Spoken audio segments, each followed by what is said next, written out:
नमस्कार। कैसे हैं आप सब? आशा करता हूं कि सभी अच्छे होंगे, तैयारी ठीक चल रही होगी। 2-3 महीने के अंदर आपकी परीक्षा होनी तय है, तो अपनी तैयारी को गति दीजिए, खूब अच्छे से तैयार कीजिए, एक भी प्रश्न छूटने न पाए।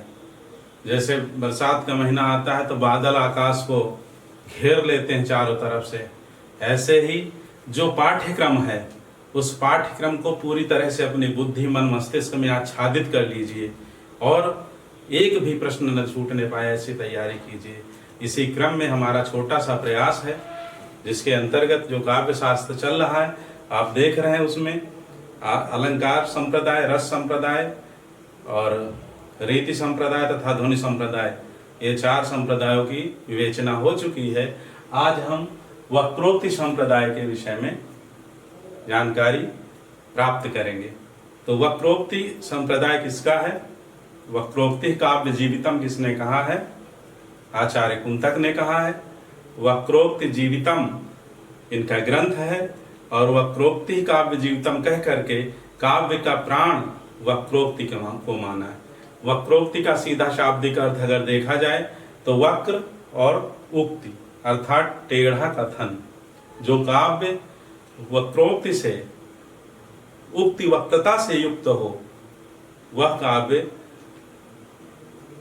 श्रेष्ठ काव्य है और बुद्धिजीवियों के लिए आनंददायक है। आचार्य कुंतक कहते हैं, शब्दार्थों सहितो वक्र कवि व्यापार शालिनी।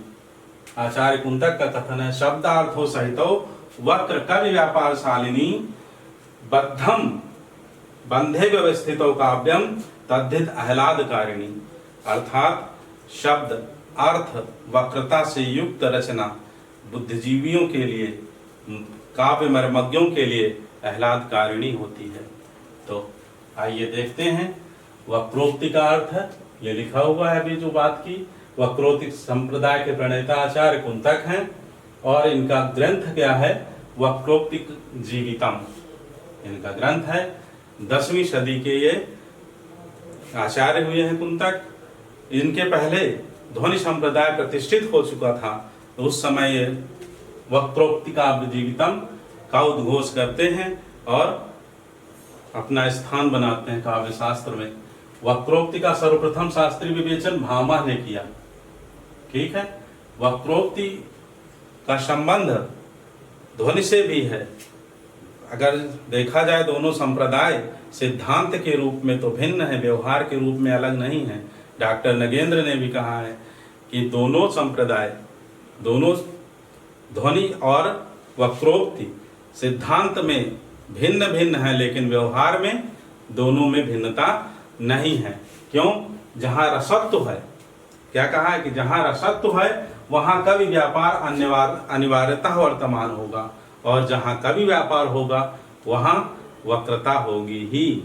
तो इस प्रकार डॉक्टर नगेंद्र ध्वनि और वक्रोक्ति दोनों के व्यवहार में एकत्व को व्यक्त किया है। आइए आगे देखते हैं। भामा के अनुसार वक्रोक्ति का मूल तत्व है शब्द एवं अर्थ की वक्रता या चमत्कार। भामा कहते हैं कि शब्द एवं अर्थ की वक्रता या चमत्कार वक्रोक्ति का मूल तत्व है।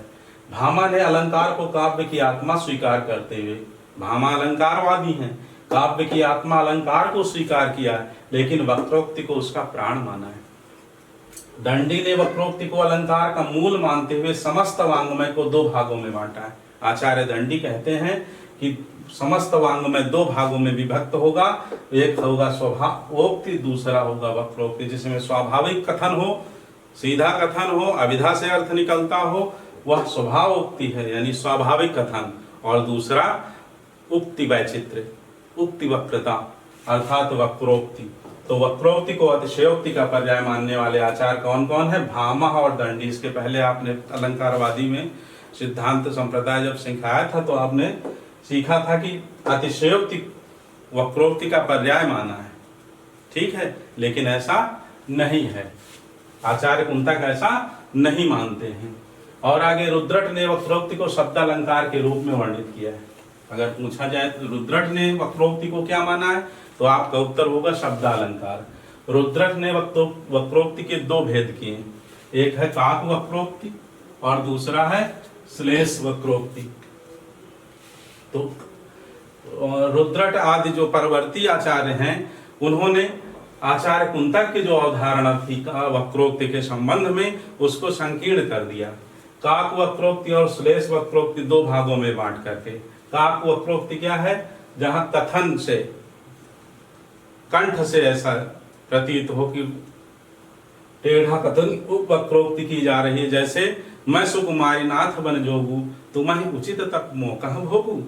रामचरितमानस में जब वन को जाते हैं राम जी, तो सीता जाने के पहले सीता जी को समझाते हैं कि आप वन के कठोर पहाड़, कंकरीले पथरीले रास्ते, कंटकाकीर्ण मार्ग, वहाँ कैसे जो है चल पाओगी, इतना कोमल शरीर। तो कहती हैं सीता जी, मैं सुकुमारी नाथ बन जोगू तुम्हें उचित तप मोकह भोगू। ये देखिए, ये काक वक्रोक्ति है, तुम्हें उचित तप मोकह भोगू।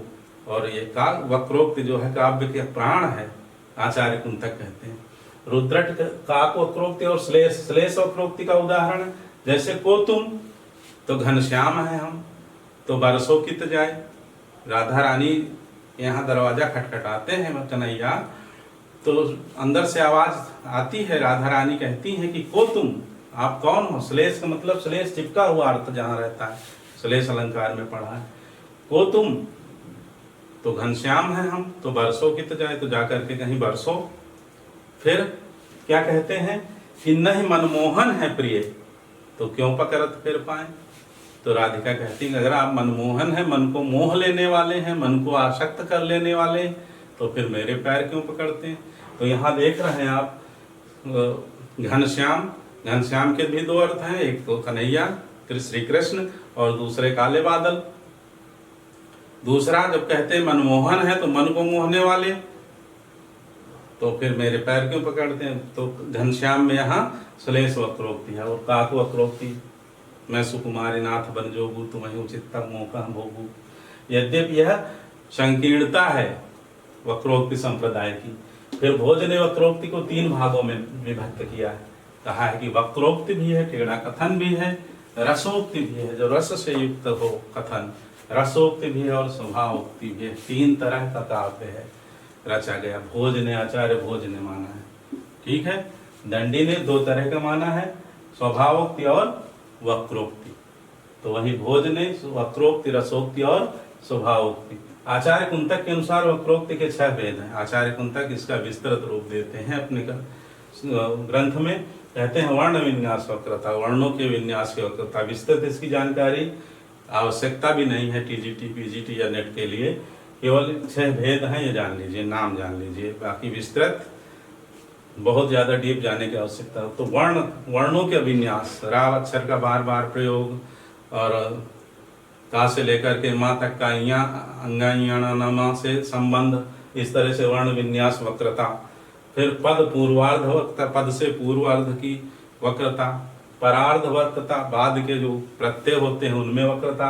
वाक्य वक्रता, वाक्य का टेढ़ापन, पूरा वाक्य जो बोला जाए। प्रकरण वक्रता, उसका संबंध प्रबंध से क्या है। और प्रबंध वक्रता, संपूर्ण प्रबंध काव्य में, महाकाव्य में, खंड काव्य में वक्रता। तो यह 6 भाग किए हैं आचार्य कुंतक ने। फिर वक्रोक्ति सिद्धांत की महत्वपूर्ण उपलब्धि क्या है पूछा जाए तो प्रश्न आए तो कलावाद की प्रतिष्ठा। और आगे सादृश्या लक्षणा वक्रोक्ति। वामन कहते हैं कि सादृश्य के ऊपर लक्षणा का आरोप क्या है, वक्रोक्ति है। ये वामन का कथन है। तो इसी तरह से आचार्य रामचंद्र शुक्ल प्रसिद्ध आलोचक आप जानते हैं, उन्होंने कहा है कि वक्रोक्ति संप्रदाय जो कुंतक का है उसका विलायती संस्करण है क्रोचे का अभिव्यंजनावाद। लेकिन यह कथन पूर्णतः सत्य नहीं है, क्योंकि वक्रोक्ति और वक्रोक्ति संप्रदाय और क्रोचे के अभिव्यंजनावाद में कुछ साम्य भी हैं तो कुछ वैषम्य भी हैं। दोनों में साम्य भी हैं 3-4, तो 3-4 वैषम्य है, उनकी चर्चा हम यहाँ नहीं कर रहे। आपकी महत्व परीक्षा के दृष्टिकोण से जो उपयोगी था जितना आ सकता है, इससे प्रश्न बन सकते हैं, वो प्रस्तुत किया गया। हम आशा करते हैं कि आपको यह वीडियो पसंद आया होगा। आप इससे अच्छी तैयारी, बेहतर तैयारी कर सकते हैं, अपनी तैयारी को बल प्रदान कर सकते हैं। तो आप पढ़ते रहिए, व्यस्त रहिए, मस्त रहिए।